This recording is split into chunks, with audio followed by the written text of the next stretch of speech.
cabsi iyo walaac la soo gudboonaaday madaxda Israa'iil kadib markii ay heleen xog hoose. Saraakiisha Israa'iil waxa ay soo taraya siday uga walaacsan yihiin in maxkamadda caalamiga ee dembiyadu ICC ay qorsheynayso inay u jarto warqad lagu soo xirayo hogaamiyaashooda militariga iyo kuwa siyaasadda ee lagu eedeeyay dembiyo dagaal. Wararka ayaa sheegaya in laga yaabo in ra'iisul wasaare Benjamin Netanyahu uu ka mid yahay dadka waaranka soo qabashada ay u jari doonto maxkamadda ICC. Maxkamadda ICC oo fadhigeedu yahay magaalada Hague ayaa 3 sano la soo dhaafay baaritaan ku waday falalka ay Israa'iil ka waday dhulka ay haysato iyo waliba sidoo kale falkii ay Xamaas ay geysteen. waxay awood u leedahay maxkamaddu inay dacwad ku soo oogto oo ay xukunto shakhsiyaadka dembiyada culus geystay sida uu qabo sharciga caalamiga. waxay horay maxkamaddani u soo saartay amro lagu soo xirayo hogaamiyaal ay ka mid yihiin Vladimir Putin, Muammar al-Gaddafi Liibiya iyo dagaal oogihii reer Uganda Joseph Kony. ra'iisul wasaare Netanyahu ayaa ku eedeeyay maxkamadda ICC inay isku daysay inay curyaamiso awoodda Israa'iil ay isku difaacdo. inkastoo maxkamadda ICC aysan xaqiijin seegashada Israa'iil, haddana markii dacwadoogaha guud Karim Khan uu booqday Israa'iil iyo daanta galbeed bishii December ee la soo dhaafay, fariintiisu waxay ahayd mid cad. qareenkan u dhashay Britain ayaa sidoo kale booqday goobaha ay Xamaas weerartay ee tuulooyinka Israa'iil ee u dhow xayndaabka Gaza, halkaas oo dagaalyahanada Xamaas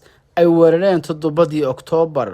wuxuu sidoo kale la kulmay hogaamiyaasha siyaasadda, wuxuuna u safray Ramallah si uu ula hadlo qoysaska dhibanayaasha Falastiiniyiinta wixii ay kala kulmeen Gaza iyo daanta galbeed. wuxuuna cambaareeyay dhibaatadii ay rayidka u geysteen dagaalada labada dhinac, wuxuuna ballan qaaday in uu baaritaan ku samayn doono labada dhinac, waa Israa'iil iyo Xamaas, wixii ay geysteen in uu soo bandhigi doono. dhammaan dhinacyadu waa inay u hoggaansamaan sharciga caalamiga ee bini'aadanimada, ayuu yiri hadal uu soo saaray xilligaas. haddii aadan samayn ha caban marka xafiiskaygu uu shaqadiisa qabsado.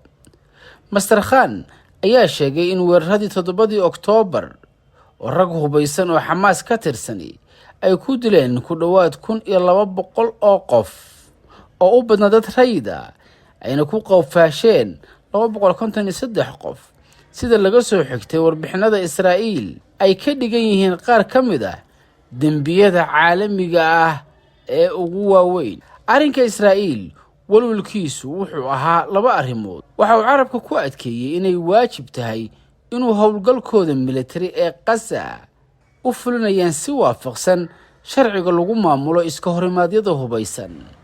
Israa'iil ayaa lagu eedeeyay inay ku guuldareysatay inay si isku filan u difaacdo dadka rayidka ah muddada bilaha ah ee ay ku jirtay ololaha duqeymaha, inkastoo ay ku adkaysanayso inay qaadayso dhammaan tallaabooyinka laga maarmaanka ah si looga fogaado khasaaraha.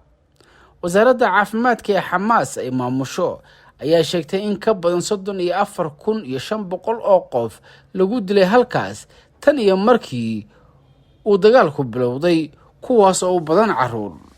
Israa'iil xubin kama aha maxkamadda ICC, waxayna sheegtay in maxkamaddu aysan awood u lahayn, laakiin maxkamadda ayaa xukuntay tan iyo 2015 inay awood u leedahay daanta galbeed wixii ka dhaca bariga Qudus iyo Gaza kadib markii Falastiiniyiintu ay ansixiyeen heshiiskii Roma ee cahdiga maxkamaddan. Israa'iil waxay walaac ka qabtaa haddii la soo saaro warqad lagu soo xirayo hogaamiyaasheeda ay la kulanto takoor iyo cambaarayn. bishii Janaayo maxkamadda ICC waxay soo saartay go'aan ku meel gaar ah oo ku amraya Israa'iil inay qaado tallaabooyin looga hortagayo xasuuqa Gaza, laakiin waxay ka gaabsatay inay u sheegto inay soo afjarto weerarka military.